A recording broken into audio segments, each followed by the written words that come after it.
If you've been following along, you know I've been on a mission to create a space that's fun, inspiring, and full of personality.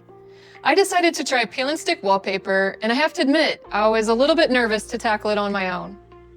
Let me show you a quick before and after, because the transformation that we pulled off in under 4 hours is pretty incredible. This is one of the few photos I took before installing the wallpaper. Now, take a look at this bold and vibrant wallpapered wall. This space is truly coming to life. Hi, I'm Carissa Hickey, owner and designer of Lavish Interiors and more. With over 20 years of experience in high-end residential architecture, custom home building, and interior design, I love helping people turn intimidating design decisions into beautiful functional spaces they're proud to call home. Today, I'll share everything we learned, tools, tips, and every step that made this project successful. I hope it inspires you to tackle your own project with confidence and maybe even enjoy a few laughs along the way. Before we get into the how, let me share why I chose peel-and-stick wallpaper. Since I'm renting this space, I needed something temporary. This wallpaper is easy to remove, leaving the walls just like they were. It is also great for beginners. If you mess up, just peel it back and try again. It's super forgiving. Plus, it's mess-free, no paste or glue.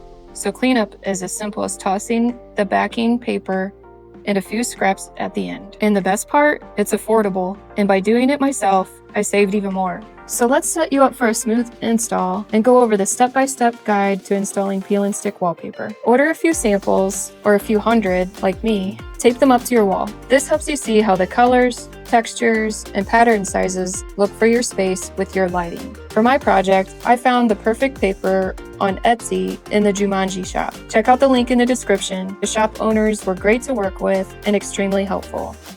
Most people don't realize, but as a designer, I have access to exclusive brands, and my trade discounts often cover the cost of my services and more.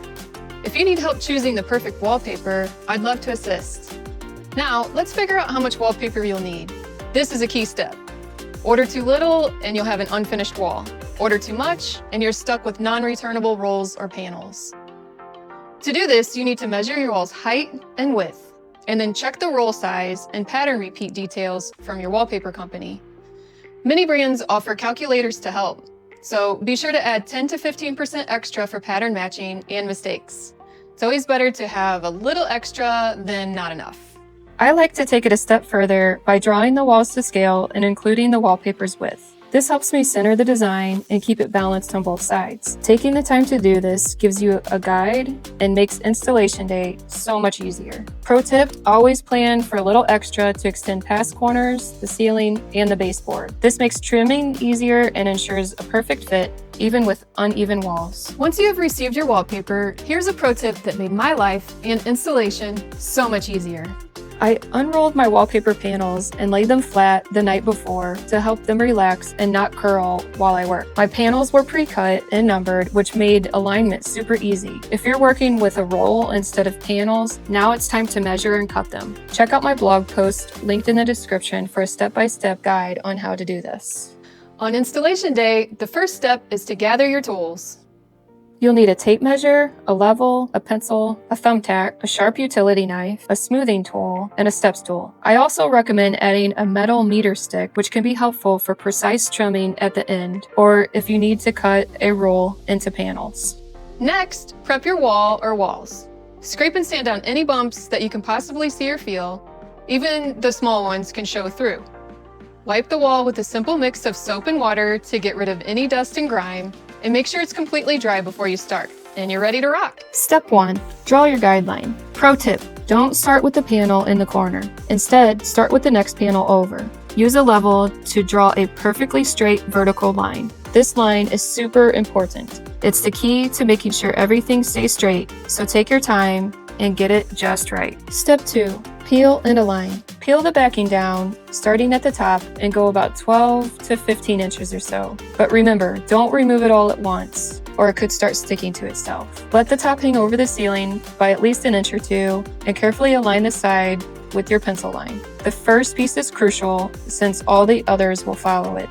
I was so nervous at this step, but taking my time made all the difference. Step 3. Smooth it out. Now, work your way down. Slowly pull the backing paper with one hand while pressing the wallpaper onto the wall with a smoothing tool. My mom was a huge help here, keeping the sticky part from touching anything before I was ready. I like to work from the center out to push out air bubbles. And if you get a crease, don't stress, just peel it back gently and reapply.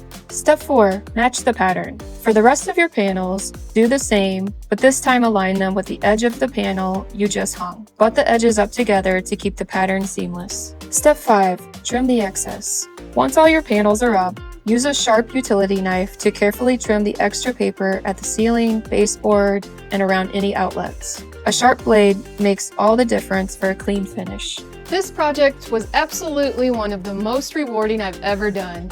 It completely transformed my office in just one afternoon, and I hope it inspires you to confidently create your own special space. Here's what I've learned along the way. Bubbles happen, but they're fixable. Just prick the bubble with a thumbtack and press the air out with your smoothing tool. Good lighting is key to spotting bubbles, creases, and aligning patterns. And most importantly, patience is your best tool. Rushing leads to mistakes, especially when keeping the wallpaper from sticking to itself and in the corners. Remember, wallpapering is a marathon, not a sprint, so take your time and enjoy the process. If you're ready to give this a try, download the free printable checklist from my blog to easily follow each step and check off the must-have tools that are linked in the description.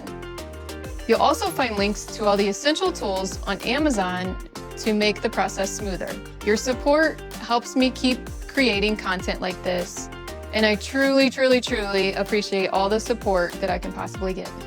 Thank you for watching. If you give it a go, I'd love to see how your project turns out. Tag me on socials at Lavish Interiors and More, and I'd be thrilled to share your project. And if you need help finding the right wallpaper or want design advice, please visit my website to book a free consultation. I'm here to help you make your home a beautiful, personalized place you love.